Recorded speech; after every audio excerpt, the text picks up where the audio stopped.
अल्लाह कहेगा है जहन्नम बता तेरे अंदर 3 कौन से गुनाहगारों को डालो। सबसे पहले वो नाम लेगी, आय अल्लाह उकूकुल वालिदैन, माँ बाप के सताने वालों को, माँ बाप को रुलाने वालों को जहन्नम में मेरे अंदर सबसे पहले फेंक। दुनिया में जो अपने माँ बाप को सताया करते थे, माँ बाप के साथ जुल्म करते थे, माँ बाप को नजरअंदाज करते थे, माँ बाप को खून के आंसू रुलाते थे, पाल पोस कर माँ बाप ने बड़ा किया, उनको अजियत और तकलीफ देते थे, उनको तू जहन्नम के अंदर मेरे पेट में पहले डाल। अल्लाह जहन्नम की ख्वाहिश पूरी करेगा और माँ बाप के नाफरमानों को जहन्नम के अंदर डाल दिया जाएगा। फिर जहन्नम कहेगी शैखुन जानिन, हाय अल्लाह मेरे अंदर बूढ़ा आदमी जो दुनिया में जिना करता था, बूढ़े लोग जो दुनिया में जिना करते थे, बुढ़ापे के बावजूद वो लड़कियों की जिस्मों से खेला करते थे, उनकी इज्जतों को तार तार करते थे, उनको बहला फुसाकर और उनको गलत काम के लिए आमादा करते थे। आय अल्लाह उन बूढ़े, उन बुजुर्ग जिनाकार लोगों को तू मेरे अंदर डाल।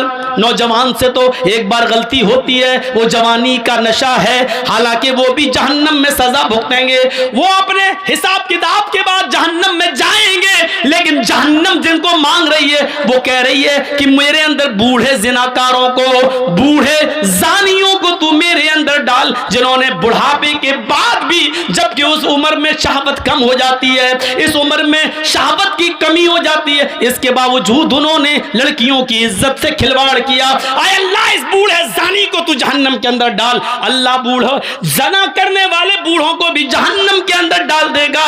कहे अल्लाह एक मखलूक और रह गई है, तू उसको भी मेरे अंदर डाल। अल्लाह कहेगा बता कौन सी मखलूक है? अल मुसव्विरून, जहन्नम चीख कर कहेगी तस्वीर बनाने वालों को, तस्वीर खींचने वालों को, फोटो बनाने वालों, फोटो खींचने वालों को अल्लाह जहन्नम मुतालबा करेगी, जहन्नम पूछेगी, जहन्नम अल्लाह से मांगेगी और अल्लाह जहन्नम की फरियाद पूरी करेगा और जहन्नम में इन तस्वीर बनाने वालों को, तस्वीर खींचने वालों को भी डाल दिया जाएगा।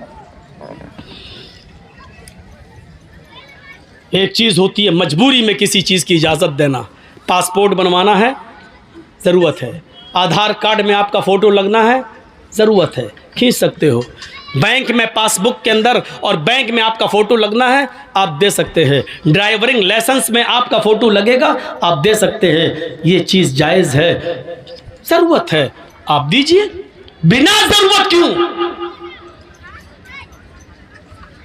एक आदमी वीडियो में किसी की तकरीर रिकॉर्ड करता है, लेकिन अपने पास रखने के लिए तो गलत है, लेकिन उसको आम करता है और जाहिर करता है और दूसरी जगह पहुंचाता है, तो एक ज़रूरत है। क्योंकि ये तकरीर आज जिक्रा में हो रही है, तो जाहिर है कि इसको यूपी और बिहार और उड़ीसा वाले नहीं सुन पा रहे हैं। अब वो चाहता है कि ये तकरीर जो जिक्रा में हुई पूरा हिंदुस्तान सुने, पूरी दुनिया सुने, और उसको नश्र करके दूसरी जगह पहुँचा रहा है। तो ऐसी जगह पर उसकी वीडियो बनाकर तकरीर की गर्ज से डाला जा सकता है, लेकिन उसमें कटिंग करके ये हरामीपना है।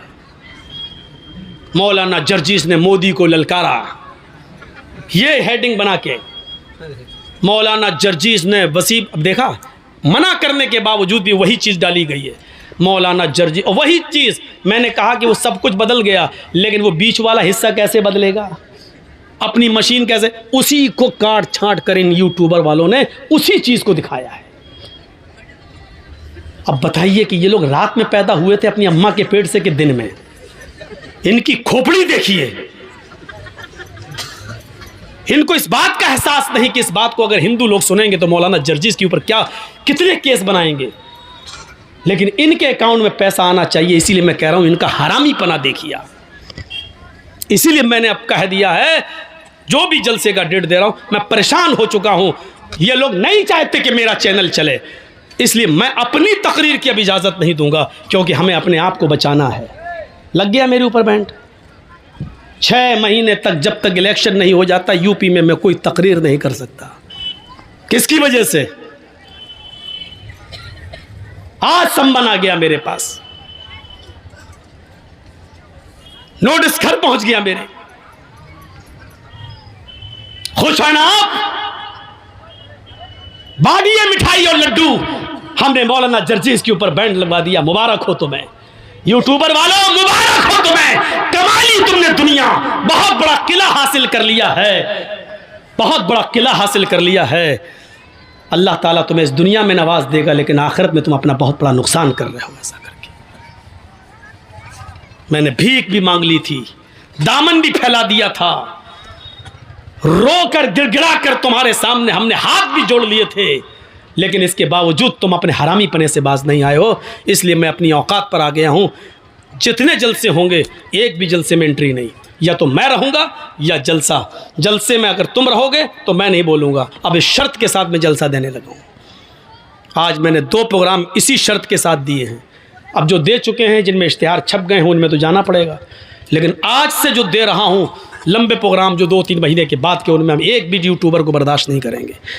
आके दिखाओ। आप जलसे में ऐलान कर रहा हूँ मैं इस बात का, स्टेज पे बोल रहा हूँ इस बात का कि किसी को नहीं आने दूंगा। सोच समझ के आइएगा। हर इश्तिहार में अब छपा होगा, लिखा होगा कि किसी यूट्यूबर को इजाज़त नहीं है। अब ये लिखा होगा और मैं लिखवाऊंगा, क्योंकि तुम अपनी हरकत से बाज नहीं आए हो और मुझे ऐसा करने पर तुमने मजबूर कर दिया है। चैनलों के नाम मालूम है मुझे, नहीं चाहता हूँ कि नाम लेकर तुम्हें यहाँ रुसवा करूँ और फिर तुम्हें लोग अनसब्सक्राइब करें। तुम्हें मैं चाहूँ तो 5 जलसों में उन चैनल वालों के नाम लेकर सबको, हम जो है जिन्होंने सब्सक्राइब किए सबको हटवा सकता हूँ। मैं सबको हम हटवा सकते हैं। हे करा, इसको हटा दीजिए, इसको अनसब्सक्राइब कर दीजिए, सब मैं चाहूँ तो कर सकता हूँ। लेकिन जब तक तुमने कर दिया, लेकिन अब नहीं। तुमसे मैंने पनाह मांग ली है। तुमने मेरे आंसुओं की कदर नहीं की। तुमने मेरे माँ के आंखों से गिरने वाले आंसुओं को नहीं देखा। रोई है मेरी माँ नोटिस पढ़कर, उसको नहीं देखा। माँ माँ होती है, उसका कलेजा अंदर से रोता है। जब सुनती है टीवी पर मौलाना जर्जीस को दिखाया जा रहा है, रोती है। पता नहीं क्या करे हो। तुम नहीं जानते हो कि कितना ख़राब दौर चल रहा है।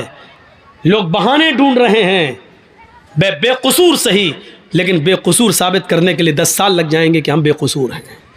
और 10 साल के बाद कोर्ट कहेगी कि जर्जीस साहब को बाइज्जत बरी किया जाता है, लेकिन वो 10 साल का हिसाब नहीं देगी। करो अपना हरामी पना, दिखाओ, जाओ। आज तक मैंने ये बात नहीं कही है, अब अल्लाह ही तुमसे निपटेगा। न मैं बद्दुआ दे रहा हूँ, न दुआ दे रहा हूँ तुम्हें। बस इतना ही कहूँगा कि अब अल्लाह ही तुम्हारी खैर करे और अल्लाह ही तुमसे निपटेगा। तुमने हमें रोने पर मजबूर कर दिया, परेशान करके रख दिया। तुमने कहा बदबू आ रही है, छोड़ दिया, लेकिन अल्लाह ने मना कर दिया। तो मेरे भाइयों, किसी को पावर नहीं है। अपनी मनपसंद चीज़ों को ले लो और अपनी मनपसंद चीज़ों को छोड़ दो। ये इस्लाम नहीं है। पसंद आए तब भी, ना पसंद आए तब भी लेना पड़ेगा। फजर में कौन उठना चाहता है? कोई उठना चाहता है?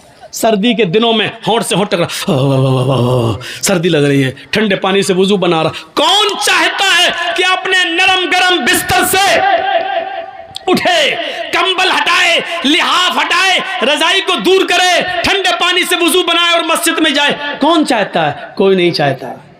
दिल तो नहीं चाहता, लेकिन करना पड़ेगा, चाहे तुम्हारा दिल गवारा करे चाहे न करे। क्योंकि अल्लाह की जन्नत इतनी आसान नहीं है कि बिस्तर पर लेटे रहो, तुम उसके लिए उठकर 2 रकात नमाज भी न पढ़ सको और उम्मीद रखो कि अल्लाह तुम्हें जन्नत दे दे। तुम्हें नापसंद है, लेकिन तुम्हें करना पड़ेगा। इसलिए करना पड़ेगा क्योंकि ये अल्लाह का हुक्म है, यही इस्लाम है। और इस्लाम तुम्हारी मर्जी पर, हमारी मर्जी पर नहीं चलता। इस्लाम चलता है तो अल्लाह और उसके रसूल की मर्जी पर, अल्लाह और उसके रसूल की नाफिज करदा शरीयत के मुताबिक चलता है। साहबा ने कुर्बानियाँ क्यों दी हैं, अपनी जानें क्यों दी हैं, इसको सोचिए। हमें भी वो कुर्बानियाँ देने की जरूरत है। कौन आदमी ऐसा है जो ये चाहता कि अपनी जान दे? लेकिन साहबा अल्लाह के रसूल मुझे इस जंग में ले चलिए, मैं चाहता हूं कि शहीद हो जाऊं, मैं चाहता हूं कि जंग लड़ूं, या तो काफिरों को मारूं या शहीद कर दिया जाऊं। अल्लाह के नबी उनको कबूल कर रहे हैं, ले रहे हैं। और वो जा रहे हैं और लड़ रहे हैं और शहीद हो रहे हैं। क्यों? क्योंकि अल्लाह के नबी ने फरमाया शहीद जब कत्ल किया जाता है, उसके खून का पहला कतरा जब ज़मीन पर गिरता है तो अल्लाह उसके सारे गुनाह को माफ़ कर देता है। शहीद क़यामत के दिन जब अपनी कब्र से उठेगा तो उन्हीं कपड़ों में उठेगा जिन कपड़ों में वो शहीद हुआ है, और उसी जगह से उसका खून बह रहा होगा, टपक रहा होगा, जिस जगह खंजर, जिस जगह तलवार या जिस जगह गोली लगी है। इस हाल में उठेगा कि उसके जिस्म से खून गिर रहा होगा। अल्लाह ताला उसके जिस्म से गिरते हुए खून को देखकर कहेगा फरिश्तों, इस बंदे का क्या हिसाब लूं, इससे क्या पूछताछ करूं? ये तो मेरे लिए अपनी पूरी जमीन और जायदाद और जान सब कुछ देकर चला आया, इससे क्या मैं पूछूं? इसने तो सब कुछ मेरी राह में कुर्बान कर दिया था, इसने तो अपनी जान तक मेरी राह में दे दी थी। जाओ, मैंने इसको बख्श दिया, इसको जन्नत के अंदर दाखिल कर दो, इसको जन्नत के अंदर ले जाओ। फरिश्ते उसको जन्नत में ले जा रहे होंगे। फरिश्ते पूछेंगे तुम्हारी कोई और तमन्ना है? जन्नत की नेमतों को शहीद देखेगा, जन्नत की नेमतों को शहीद देखेगा। फिर फरिश्ते पूछेंगे कुछ और चाहते हो? तो फरिश्ते कहेंगे हाँ एक तमन्ना और है। कहा क्या है? कहा है फरिश्तों अल्लाह से दुआ करो, अल्लाह से कहो मेरी एक तमन्ना ये है कि वो मुझे दुनिया में दोबारा भेज दे, मैं दोबारा जंग करना चाहता हूं, दोबारा काफिरों से लड़ना चाहूंगा, और फिर मैं चाहूंगा कि फिर मैं शहीद हो जाऊं, फिर मैं जन्नत में लाया जाऊं। क्योंकि शहीद का इतना बड़ा इज्जत, इतना बड़ा इकराम कि शहीद जन्नत की नेमतों को देखकर कहेगा अल्लाह मैं चाहता हूं कि मुझे बार बार दुनिया में भेज, मैं बार बार कत्ल किया जाऊं और बार बार जन्नत में आऊं, और तू बार बार पूछे कि तेरी तमन्ना क्या है, मैं फिर कहूं कि अल्लाह मुझे दुनिया में भेज और मुझे कत्ल किया जाए और फिर मैं जन्नत में आऊं। जरा गौर करो कि शहीदों का इनाम कितना बड़ा होगा, शहीद का इनाम कितना बड़ा होगा कि शहीद जन्नत की नेमत में देखने के बाद भी हट नहीं, उसमें है नहीं। फरिश्ते पूछ रहे हैं कुछ और चाहते हो? अब जन्नत में किसी चीज़ की कमी तो है नहीं, फिर भी फरिश्ते पूछ रहे हैं कुछ और चाहते हो? कि हाँ क्या? दुनिया में दोबारा जाना चाहता हूं, नक़्तुल, फिर कत्ल होना चाहता हूं, फिर जन्नत में आना चाहता हूं। ये तमन्ना होती है। लेकिन फरिश्ते कहेंगे नहीं, जो रूह एक बार हमारे पास आ जाती है वो दुनिया में दोबारा लौट कर नहीं जाती। अब तुम्हें दुनिया में दोबारा नहीं भेजा जाएगा। जब शहीद को दुनिया में दोबारा इंसान की शक्ल में नहीं भेजा जा सकता, यहाँ तो बहुत बड़े बड़े बुजुर्गों की रूहें आती हैं हमारे घरों में, शब बारात के हलवे खाने, खिचड़े खाने और पता नहीं क्या क्या करने। बड़े बड़े लोगों की रूहें आती हैं हमारे यहाँ, कहते हैं बुजुर्गों की रूहें आती हैं। मेरे भाइयों, कुरान कहता है जो रूह मेरे पास आ जाती है वो दोबारा लौट कर नहीं जाती। अच्छा एक बात बताइए, दुनिया में थर्ड क्लास की ज़िंदगी है, आदमी मर गया, अच्छे काम किया है, फिर वो आखिरत में चला गया, बरज़ख में चला गया, अब वो फिर फर्स्ट क्लास की ज़िंदगी से कोई थर्ड क्लास की ज़िंदगी में आएगा? मौलाना जर्जिस बहुत अच्छे नेक अमल किए, अब हम मर गए, अब हम मरने के बाद अल्लाह ने मुझे आला इल्लीन के अंदर मेरी रूह को दाखिल कर दिया, अब हम दुनिया में दोबारा आना चाहेंगे, उन नेमतों को छोड़कर दुनिया में हम दोबारा आएंगे, फिर फ़ायदा क्या है? दुनिया की थर्ड क्लास की ज़िंदगी को छोड़कर हम फर्स्ट क्लास में अच्छी ज़िंदगी में गए हैं, फिर हम दुनिया में क्यों आना चाहेंगे? मेरे भाइयों, जो बुजुर्ग दुनिया की ज़िंदगी में अमल करके अल्लाह को प्यारे हो गए हैं, वो अल्लाह के पास से लौटकर दुनिया में दोबारा क्यों आना चाहेंगे? इतनी मोटी सी बात हमारी आपकी अकल में नहीं आती है। मेरे भाइयों, जिस आपके जिक्रा गांव के अंदर अगर मुझे पकड़ के मारा जाए, ठूसा जाए, अच्छा कमीना पिछली साल तू क्यों नहीं आया था, है बोल, ये अब पकड़ के कोई हमें बांध के मारे, फिर दोबारा हम जिक्रा गांव में प्रोग्राम देंगे?